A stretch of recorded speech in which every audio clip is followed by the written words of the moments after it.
Halo sahabat Lesan Arbi, apa kabar kalian hari ini? Kakak harap semua dalam keadaan sehat ya. Pada kali ini kita akan membahas sejarah singkat Kapiten Pattimura. Kapiten Pattimura adalah pahlawan nasional dari Maluku. Nama lain dari Kapiten Pattimura adalah Thomas Matulesi. Beliau lahir pada tanggal 8 Juni 1783 dan meninggal pada tanggal 16 Desember 1817. Beliau adalah sosok yang berani dalam memperjuangkan kebenaran dan keadilan. Pada saat itu, Belanda memerintah dengan sangat kejam. Rakyat diharuskan menjual hasil pertaniannya dengan sangat murah dan bahkan harus menyerahkan beberapa bahan pangan kepada Belanda. Di sisi lain, perdagangan rempah-rempah yang seharusnya dikuasai rakyat Maluku, malah sebaliknya. Pihak Belanda lah yang menguasai perdagangan rempah-rempah di seluruh kepulauan Maluku. Pattimura bangkit memimpin rakyat Maluku melawan kekejaman Belanda. Pada tahun 1817, perlawanan rakyat Maluku yang dipimpin oleh Pattimura berhasil merebut benteng Dorset di Saparua. Perlawanan Pattimura meluas ke Ambon, Pulau Seram, dan tempat-tempat lainnya.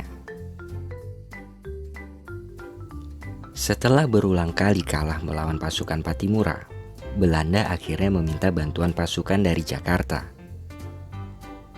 Keadaan menjadi berbalik.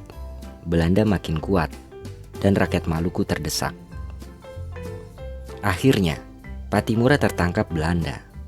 Pada tanggal 16 Desember 1817, akhirnya Pattimura menjalani hukuman mati di tiang gantungan yang dijatuhkan oleh pihak Belanda. Nah, dari sejarah singkat Kapiten Pattimura, dapatkah kalian mengambil sisi positif dari Kapiten Pattimura? Beliau adalah sosok yang pemberani, berani dalam memperjuangkan kebenaran dan keadilan. Beliau adalah orang yang pantang menyerah dalam membela hak-hak rakyat Maluku. Perjuangan beliau adalah pada tahun 1817, memimpin rakyat Maluku untuk merebut benteng Dorset di Saparua, dan perlawanan Pattimura meluas ke Ambon, Pulau Seram, dan tempat-tempat lainnya dalam mengusir kolonial Belanda. Perjuangan Pattimura bukan karena tidak ada alasan.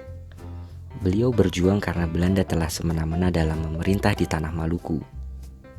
Beliau benci terhadap Belanda yang suka memeras rakyat yang harus menyerahkan bahan pangan kepada Belanda dan yang membeli hasil pertanian rakyat dengan harga yang sangat murah. Dengan perjuangan Pattimura tersebut, berdampak pada keberhasilan dalam merebut benteng Dorset. Pihak Belanda mengalami kekalahan di hampir seluruh wilayah Maluku. Kekalahan Belanda membuat Belanda mengirim bala bantuan dari Jakarta, yang menyebabkan kekalahan pasukan Kapiten Pattimura, dan pada akhirnya Kapiten Pattimura tertangkap. Itulah sejarah singkat dari Kapiten Pattimura. Bagaimana sahabat? Menarik bukan? Jika sahabat ingin sejarah pahlawan nasional dibahas di channel ini, silahkan isi di kolom komentar ya. Sampai jumpa di video-video selanjutnya dan tetap semangat.